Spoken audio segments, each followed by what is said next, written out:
Hello, and welcome to the April 15th edition of Success by Association Live. Today's issue is sponsored by Visit Myrtle Beach. We thank them for their support of AENC. Today's article is written by Mary Elizabeth Murphy with STAR Resources, Strategic Teams Achieving Results, and is reprinted with permission. The article is titled, The Neuroscience of Connection, Why Association Leaders Must Lead with Feeling. In the high-stakes world of association management, we are often buried in the what and the how. As executives, our days are dictated by strategic plans, legislative agendas, membership tiers, and complex educational curricula. We focus on increasing non-dues revenue, streamlining board governance, and maximizing attendance at the annual conference. As leaders and members of the Association Executives of North Carolina, AENC, we are ultimately in the business of human connection. When it comes to people, there is a fundamental truth that supersedes every data point and tactical maneuver. It was best captured by the incomparable Maya Angelou. I've learned that people will forget what you said, people will forget what you did, but people will never forget how you made them feel. For years, this quote has been viewed through the lens of poetry or soft skills. However, modern neuroscience reveals that this isn't just a sentimental observation. It is a biological imperative. For association executives, understanding the brain's feeling-first architecture isn't just a leadership tip. It is the key to building an unshakable, loyal membership community in an era of digital noise and professional isolation. The brain's highlighter, the amygdala-hippocampus connection. To understand why feelings outlast facts, we have to look at the brain's filing system. Our brains are bombarded with millions of bits of information every second. To prevent burnout, the brain is ruthlessly efficient at forgetting. Most of what your members hear at a standard seminar or read in a weekly update is placed in a temporary folder and eventually shredded to make room for new data. So how does certain information make the cut for long-term storage? It comes down to a partnership between two tiny structures, the amygdala and the hippocampus. The amygdala is the brain's emotional smoke detector and processing center. When an experience is tied to a significant emotion, whether it's the excitement of a new networking connection, the relief of finding a solution to a professional hurdle, or the warmth of being recognized by a peer, the amygdala sounds an alarm. It signals to the hippocampus, the brain's primary memory center, pay attention, this matters, save this in high definition.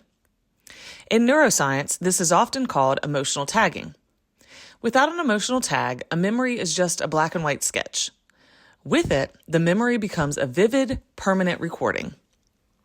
When we make our members feel valued, heard, or inspired, we aren't just being nice, we are literally hardwiring our association's value into their neural pathways. Survival of the felt, the evolutionary why. This biological priority exists because of evolution. Our ancestors didn't survive by remembering the exact number of berries on a bush. They survived by remembering the visceral fear they felt when they saw a predator near that bush.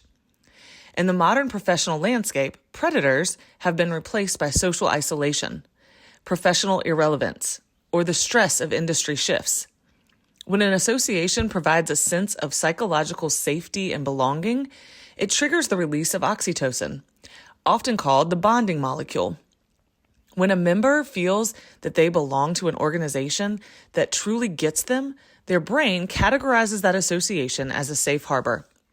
They may forget the specific wording of your last policy update. They will never forget the sense of security and community they felt during a period of professional transition. That feeling is what drives renewal rates, not the list of member benefits on your website. The executive pool quote, "In a world of automated replies and digital fatigue, your association's greatest competitive advantage isn't your tech stack. It's the emotional resonance you leave behind in every interaction." The peak end rule in association events. Understanding the neuroscience of memory also enables us to be more strategic in planning our events. Nobel laureate Daniel Kahneman's research into the peak end rule suggests that people judge an experience largely based on how they felt at its peak, the most intense point, and at its end. For an association executive, this is a game changer. You can have a minor logistical hiccup during the morning coffee break, but if the keynote speaker delivers a peak emotional moment of inspiration, and if the closing reception leaves members feeling celebrated and connected, their brains will save the entire conference as a massive success. The emotional peaks and the final feeling of the event override the mundane details of the schedule. The reset factor, leading with intention. As leaders, we also have to be aware of our own buttons. In my work with STAR resources, I often talk about the importance of resetting. When we are stressed, our thinking brain, the prefrontal cortex, goes offline, and our emotional brain, the limbic system, takes over. If we react to a difficult board member or a frustrated member from a place of stress, we create a negative emotional tag in their brain. Leadership requires the ability to pause and choose the emotional impact we want to have. When you lead with the intent to impact how someone feels, you transition from being a vendor of services to a partner in growth. In advocacy, legislators may forget your statistics. They will remember the story that made them feel the weight of your industry's challenges. In board management, your board members may forget the minutes of the last meeting. They will remember if you made them feel like their time and expertise were truly respected. In member engagement, a new member might forget the name of the committee they joined. They will never forget the veteran member who walked across the room to make them feel welcome.